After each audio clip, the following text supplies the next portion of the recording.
په دې پنځو منځونو کې تشو او ډک رکعتونه څو دي او ډک څه ته وایي او تش څه ته وایي یاره دا راته نن یو پلار رینګ کړی و ښه وایي مولي صاحب بچو رانه د پلاني رکعت باره کې تپوس وکړو ما وی دا تش دی اس طرح پسې وخاندل وایي دا خو تش نه دا ډک دی نو ما ورته بیا ویل که ستا دا خبره په دې میډیا باندې وکړم چې خلکو ته عبرت حاصل شي بالکل وایي وکړه وایي ډېر داسې کشان دي چې د تش او د ډکو نه پته ورته نشته نو جناب او بل د جمعې په ورځ چې کوم آیا د جمعې په مونځ کې ډک رکعتونه شته یا تش رکعتونه شته کو نه نو دا یو اهمه ویډیو تاسو سره شیر کوم نن ښه نو په دې باندې مخکې هم ما ویډیو کړی خو ډېرو ملګرو تپوسونه کوي ما وایي راشئ یو بله ویډیو پې سازه ګوره پنځه مونځونه دي پنځه مونځونه ښه د ښځو د نارینه او زنانو ټولو دپاره دا دي ښه پنځه مونځونه دي ګوره د سهارې لاول خو ډک او تش رکعتونه څه ته وایي تش رکعت هغې ته وایي تش رکعت چې په هغې کې صرف الحمدلله رب العالمین تر د ولدوالین امینه پورې مونځ وی بس یعنی صورت پکې نه وی قل هو الله احد صورت پکې نه وی دې ته تش رکعت وایي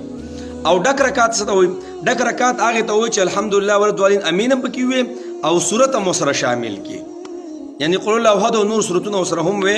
دې ته ډک رکعت وایي ښه دا خبره حل شوه د سهارې څلور رکعته فرض دي لاولنی دوه رکعته چې کوم دي هغه سنت دي ګورئ یو بله خبره تاسو ته کومه سنت او نفلونه په دې کې تش رکعتونه نشته ښه سنت او نفلونه چې نومې سنت شي او نفل یا لکه نفل کومه نو تش پکې نشته دا اوابین دي چاشي دا ټول ډک دي هلکه سنت دي نو سنت چې مراشي نو پای کې هم تش نشته ټول ډک دي ښه نو لاولنی د سارې څلور رکعت دي لاولنی دوه رکعته سنت دي بیا بس دوه رکعته فرض دي نو لاولنی دوه رکعت هم ډک دي الحمدلله رب العالمین ولدوالین امین صورتونه به پکې وي او بیا دا چې کوم دوه رکعته فرض دي دا هم ډک دي ښه پوه شوې دا خبره ختمه شوه د ماسپښین لس رکعته دي لس رکعته لاولنی څلور رکعته سنت دي دا خو مکمل ډک دي صحیح شو بیا به د څلور رکعته فرض دي نو په دې څلور رکعتو فرضو کې دا لاولنی دوه رکعته نه دي دا ډک دي صحیح ده لاولنی دوه رکعته دا ډک دي په دې کې به الحمد او قل هو پکې وي صحیح ده بیا بس دا دوه رکعته چې کوم دي وروسته دا دوه رکعته تش دي په دې کې به صرف ولدوالین امینه پورې مونځ وی بس بیا به رکوع کې ښه د ماسپښین لس رکعته شو صرف په دې څلورو رکعتو فرضو کې لاولنی دوه رکعته ډک دي او دا وروستنی دوه رکعته بیا تش دي ښه پاتې شوه د مازدیګر خبره د مازدیګر څلور رکعته دي او څلور واړه رکعته فرض دي سنت پکې نشته صحیح ده نو د مازدیګر په څلور رکعتو کې د لاولني دوه رکعته ډک دي او هغه وروستني دوه رکعته تش دي صحیح شو ښه بیا پاتې شو د دغه مونځو د ماښامي مونځو د ماښامي مونځ پنځه رکعته دي پنځه رکعته لاولني درې رکعته فرض دي او بیا پسې دوه رکعته سنت دي دوه رکعته سنت خو ډک دي صحیح ده په دې درېو رکعتو فرضو کې لاولني دوه رکعته ډک دي او بیا پسې د اخرنۍ دا درېم رکعت چې کوم دی دا تش دی صحیح ده ښه بیا د ماخوستنې نهه رکعته دي نهه رکعته لاولني څلور رکعته فرض دي بیا پسې دوه رکعته سنت دي او بیا پسې درې رکعته واجب دي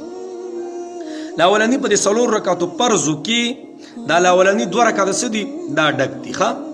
په څلور رکعتو فرضو کې لاولني دوه رکعته څه دي دا ډک دي بیا بس دا دوه رکعته وروستني دا تش دي صحیح ده بیا بس دوه رکعته سنت دي نو دوه رکعته سنت هم ډک دي بیا بس درې رکعته ویتر دي ویتر ښه نو درې واړه رکعته ویتر څه دي دا ډک دي ښه په دې کې تشو نشته نو خبره پوه شئ تاسو یار ګورئ په اسانه هم پوهیم د سهارې ټول مونځ ډک دی تش پکې نشته د ماسپښین لس رکعتې دي په دې څلور رکعتو فرضو کې لاولني دوه رکعته ډک دي بیا بس دوه رکعته تش دي د مازدیګر څلور رکعته فرض دي لاولني دوه رکعته ډک دي بیا پکې دوه رکعته تش دي صحیح ده او د ماښام پنځه رکعته دي درې رکعته لاولني فرض دي نو لاولني دوه رکعته ډک دي او بیا بس یو رکعت فرض څه دی دا تش دی او د اخرني دوه رکعته چې کوم سنت دي دا خو ډک دي د ماسپښین د ماخوستنې لس رکعته دي صحیح ده